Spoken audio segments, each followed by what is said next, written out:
Hello. Hi guys and girls.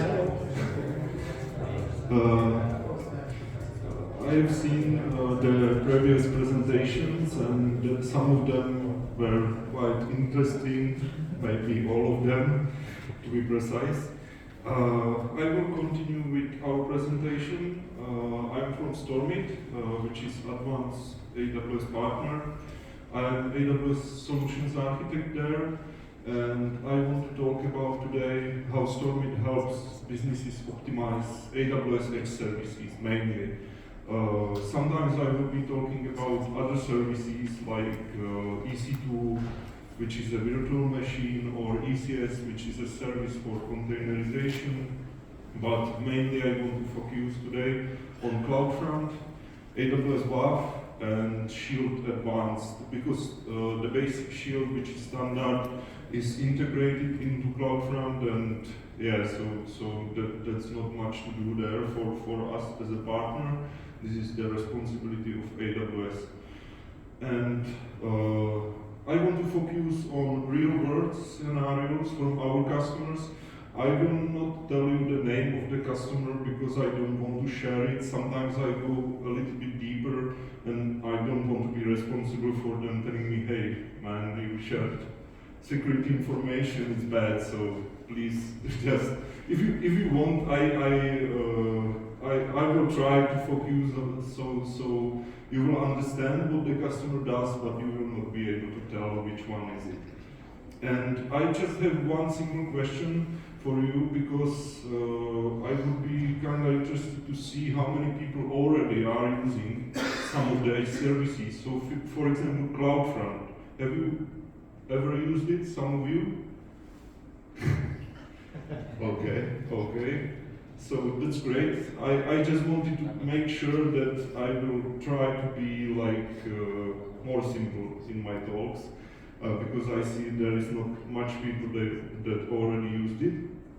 At the beginning, I will give you a little intro of what we did and what we kind of offer. So let's focus on that. And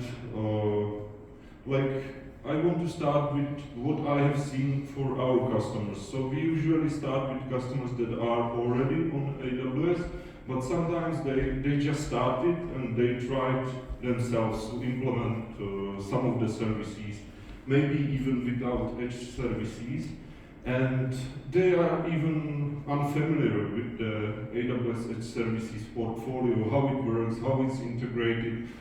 And it can be like really simple question like how we actually integrate CloudFront into EC2 or ECS or with ALB, or it can go deeper in technical questions. But mainly what I see as a potential for us as a partner of AWS is to give them potential to really use the deeper functionality of Edge services.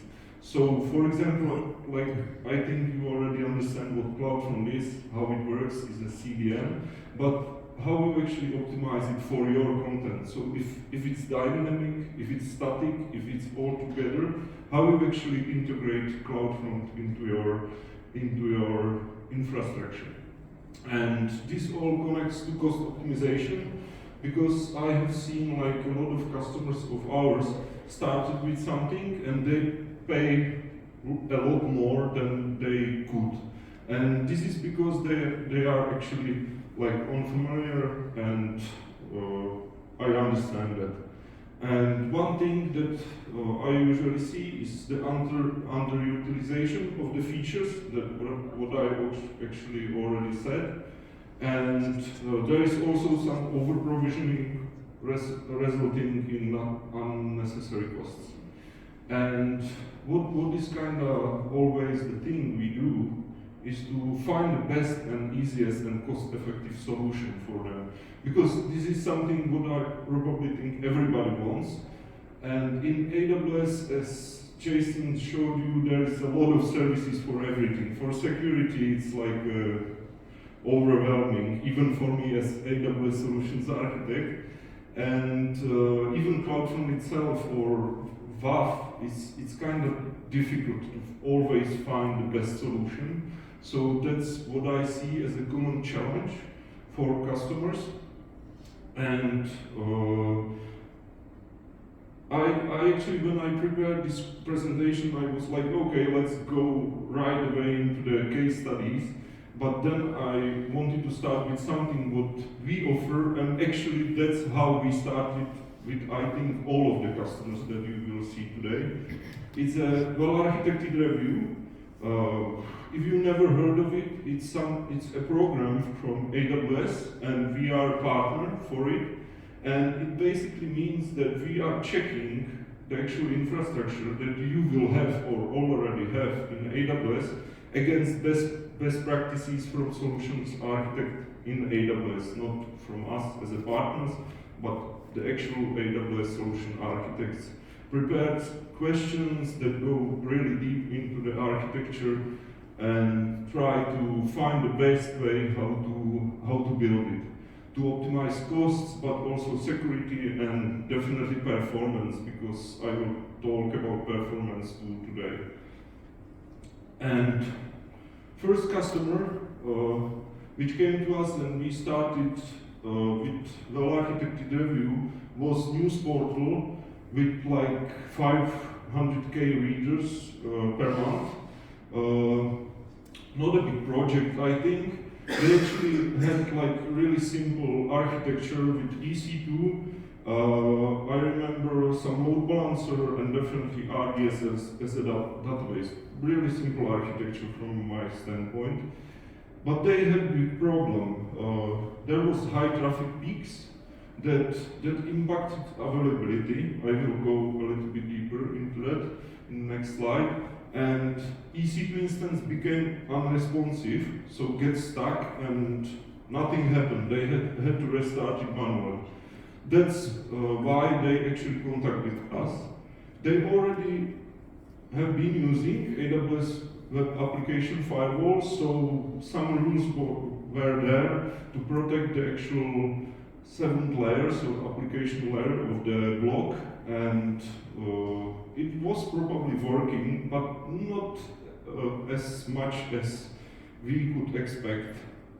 So how was it? Like, we tried to find a solution for them for the high traffic impacting availability.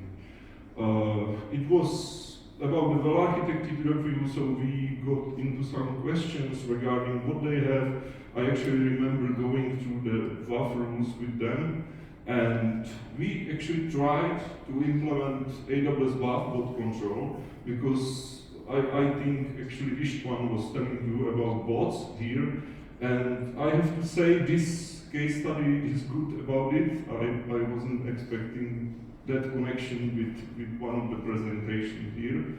And so we implemented AWS WAF bot control. I will get a little bit deeper later. And also Amazon CloudFront CDN for caching, because I was like, if it's a blog, you probably have a lot of static content there. So it's mainly about pictures. I don't remember videos, but a lot of pictures and texts. And they are not changed often, because this blog is usually just putting news every day, but they stay the same. So if the people came to the site right away, hit the origin, they will hit it multiple times. Like you saw 500k readers, but I think the actual requests was much higher per day. And yeah, so we implemented also CloudFront. And about the EC2 instance became unresponsive. This is what I actually try to do as a solution architect always, is to try finding the fastest way how to help the customer. And we actually automated instance restarts. I haven't found better solution then, so I was like, let's just build Lambda, which is a serverless solution in AWS, and it can run on like a schedule, and based, for example, on number of 500 errors that are coming from EC2 instance or the load balancer. So we automatically restarted the instance, and the customer was actually happy just with that. because I remember him, hey, we can sleep at night, and it worked. So yes, simple solution, fast solution, but I will get into better solution. But first, about the WAF control, I think Istvan already told you about it, but basically there are some pre-configured bot categories that identifies and classifies the bot. I think, like for me, I have seen this also on our website. There is a lot of bots that are actually not harmful, like useful, like for example search engine like Google or AI today, like ChatGPT is trying to get into the information that you have publicly. So I wouldn't block that, that doesn't make sense. But actually when you identify all of the bots, you also get unverified ones. And these are probably bad, not always, but on majority of websites like this, it's good to block these kind of bots. And this is probably the best option in bot control. You have managed rules, so you don't have to get too deep. I think in this case, it took only like an hour or two to get the information, how many bots are getting into the website, and it was kind of high. I tried to remember the exact number, and I think it was like 15% of all traffic that we have seen on the EC2 instance was bot traffic. And what was kind of strange, actually, is that always when it peaked, the EC2 instance stopped. It was because of the memory, and the first solution would be like, let's have a bigger instance. But I think in this case and in any other case, this wouldn't help because the actual traffic would just increase at that point. So we didn't increase the EC2 instance, we just blocked them. And this was really helpful in this case because after that, the EC2 instance is stable. And we haven't needed any investment into the actual EC2 instance. Only thing that we implemented is bot control with some specified rules, but as I have said, it took only a couple of hours to implement. And we also implemented CloudFront, and I think these two things help together. I would not expect that only AWS WAF itself would work on the application load balancer. It was better to also use CloudFront for caching.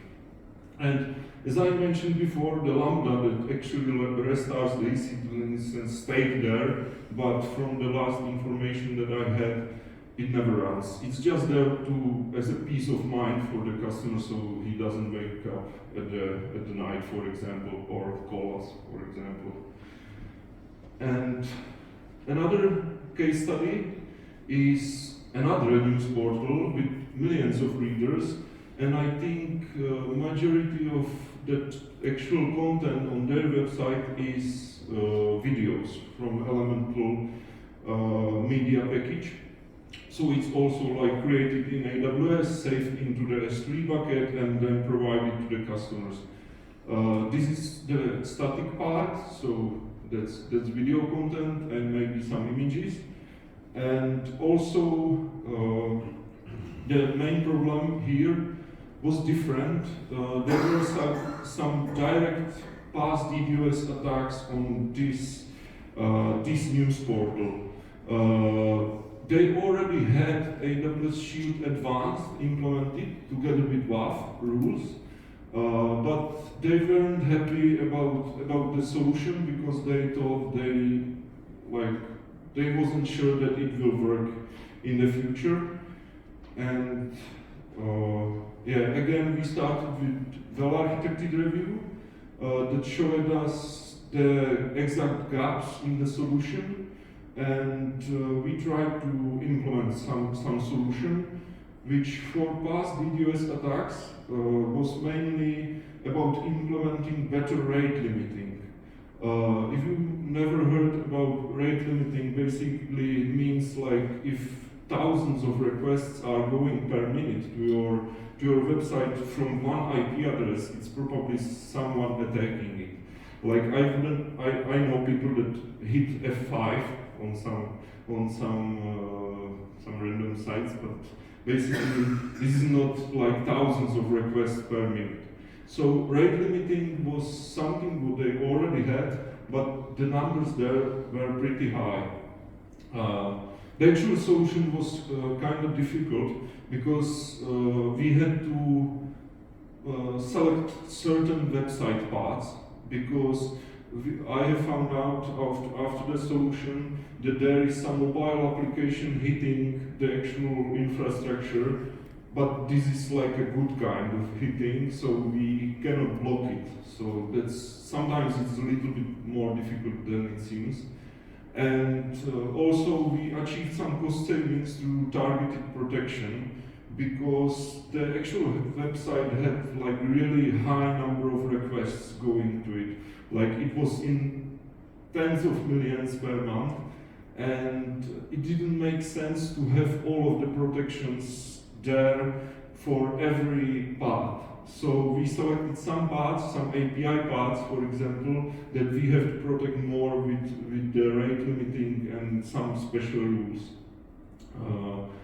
Also, the scalability in ECS was something what we checked, because if you understand at least how autoscaling works in AWS, if for example CPU goes above 60 or 70%, you will get another instance, for example. And in a case of DDoS attack, this can lead to overscaling. Actual great thing about Shield Advanced that they will pay you for it. But the main thing here that was bad for this customer, and I think it needs to be solved, mainly because of the money spent on it, was the actual scale of staging and dev environment, because it doesn't make sense to have big environment or the same environment in dev and staging as in production, because you just don't achieve anything with more Fargates if basically only your development team tries to do something there. So we just put it down, and it saved actually like 25% on the overall AWS bill. And I now want to go a little bit deeper into web application firewall that was there with specific rules. And I actually tried to do the same thing as we did for the previous customer, so implementing the bot control.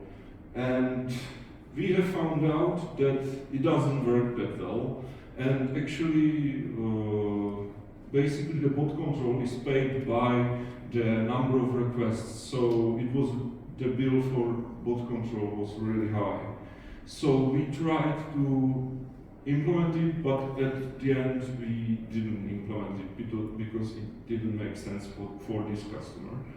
And actually what we also did, Shield Advanced Protection was also on the CloudFront distribution with S3 behind, and this is also something what customer had to pay, and it didn't make sense. We tried to put down the bill, but mainly so they can invest in other things in AWS.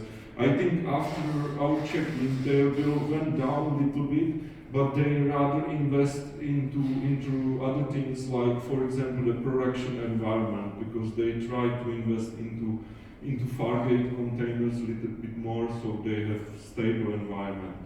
So yeah, this was something what we did also for this customer. And another, this is really simple case study for one of our customers that is taking care of 50 WordPress websites. I don't remember the actual architecture, but I think here the EC2 itself is the main one, which is really simple. You can see they only use EC2 with something called VHM, which is management tool for this number of WordPress websites. You just do everything on the EC2 instance or any other virtual machine, and then provide it to other customers of theirs. And this was not actually the issue. Like the one EC2 instance, I think we proposed different solution, like to auto-scale it or basically select other type of instance, if I remember. But actual help here was only to implement CloudFront itself, because the caching again helped a lot. It required a special setup for each website, so I remember we implemented 50 CloudFront distributions through infrastructure as a code. You just write what you need and it will be created in AWS. And that's how we helped this customer. What he got is faster loading of the websites. All of them, they were similar. I remember some e-commerce, so there were some things around e-shops, but also simple websites just with pictures and maybe some videos. But the actual implementation didn't take so long for the 50 websites, but they got 50% faster, I think. I remember that there was a visible change in the loading times, not only measurements, but you could just hit the testing website with CloudFront distribution and the testing website without it, and it actually helped. At first I thought that the EC2 instance is behind the slow loading, but it was not. I remember that we actually tried to go with the bigger instance, but it didn't help. It was not a problem of the size of the EC2 instance. It seemed like issues with plugins in WordPress or whatever, but when we implemented CloudFront as a CDN, we helped them a lot. Because some of their customers were actually global, so it also we couldn't measure that, but probably it helped them also to get better for some of the customers globally, not only in the US. As I remember, this is the US customer. And one last thing. Istvan actually told you about something called Lambda Edge, which is a coding part of CloudFront. And I just want to show you how it can be used, but there are many other use cases for it. This is actually for one company that sells millions of users with map files. And I don't actually think they already implemented this solution, but they wanted to make sure that it's possible in AWS. And basically they already had CloudFront and needed a security feature to only allow users with API key. Normally, we would give them opportunity to use something else, like signed cookies, signed URLs, or whatever. There is a lot of possibilities what you can do. But what their problem was that the part of the client that is actually connecting to the on-premises environment that they had is outdated. So they weren't sure that all of them would be able to use this new kind of security feature that would allow only them. So we just want to give them the solution for this, not provide them a new solution, because I think they would not be happy with it. And how we did that? Now you see what I actually mean. Basically, one part of the URL was the API key. I don't want to go too deep into that, like how it's working or whatever, because it doesn't help in this case. So it was more of a, how to check the API key on the CloudFront level and allow only the ones that have the right API key. Because if you achieve this, you have better caching, if you would send the API key to the origin, this would mean that every hit which goes to CloudFront has to go to also origin, and this doesn't make sense. Then it wouldn't work. This is one good opportunity to also show you that sometimes it's not that simple like to implement CloudFront and work with it as a caching solution, because maybe you need to send something to origin, maybe you don't want to send it there. And so it's not possible to cache based on the key, because then it would mean that everybody who would hit like a file 1gzip or something else, he would get cached content, but his own cache content. So it's not possible basically to do it. And yeah, that's what I said, sending the key to the origin for validation is not possible here. So we have to check the key in the CloudFront using AWS Lambda Edge. I will not show you the actual code because this is not helpful. But basically how it worked on the edge, and as you can see, the customer actually didn't use AWS. This is also like one of the good things, that you can use CloudFront with other solutions. And basically they created a database, which was, I remember Redis, but maybe it was something else. And the database actually saved what they had on the on-premises solution. So these API keys that the people will create, they can change them, and they had to synchronize it between. So again, some of the stuff in the architecture are not shown here, but all the validations occurs on the edge. So if the people, like clients, go to Amazon CloudFront, they hit it, they have API key if they have it, and if the API key is correct, they are allowed to go to on-premises environment. But if it's not correct, it's stopped on the CloudFront level. And one thing to mention here, it would be possible also with web application firewall, because it works on the same level. So I think in some cases it would make sense to implement WAF with this.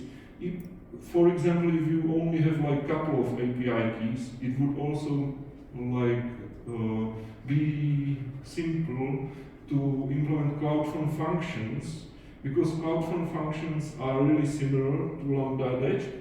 But from my career, I think they are just more simple. So sometimes it's both of the things can solve it. Sometimes it's only Lambda Edge. But sometimes, if it's possible to use CloudFront functions, it makes sense, because, to be honest, CloudFront functions are cheaper. They are cheaper in number of requests and how they work, so it's much better to implement CloudFront functions. But in this case, because it was like a difficult solution, it has to go through Lambda Edge. And this is how it works. The conclusion of this presentation, I think like investing time into implementing any of these, like any of edge services what István showed you or me, are basically like, they bring significant benefits. You don't have to add some overhead, because when you implement CloudFront right, you probably don't have to check it next couple of months. Maybe some new feature will come out. Maybe you will have a partner for it, so we can check it for yourself. But overall, it's really like good that you will implement something, and thanks to how it's managed by AWS, you don't really have to, for example, be afraid that it's gone down, because basically I don't remember it happening. And this is also something great about Web Application Firewall, which is integrated into CloudFront. It works on the edge, so it protects the origin behind very well.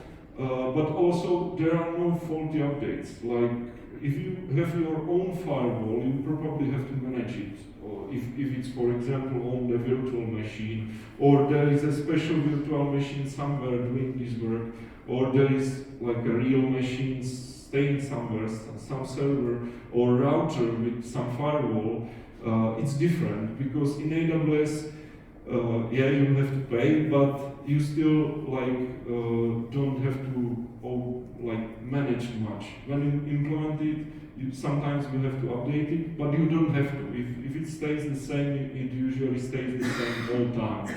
So it's really easier to manage. And yeah, that's I think all from my side. If you have any questions, I will be here all day. So just ask me, or if you have any question right now, okay. And I will give it to Nazar, my colleague.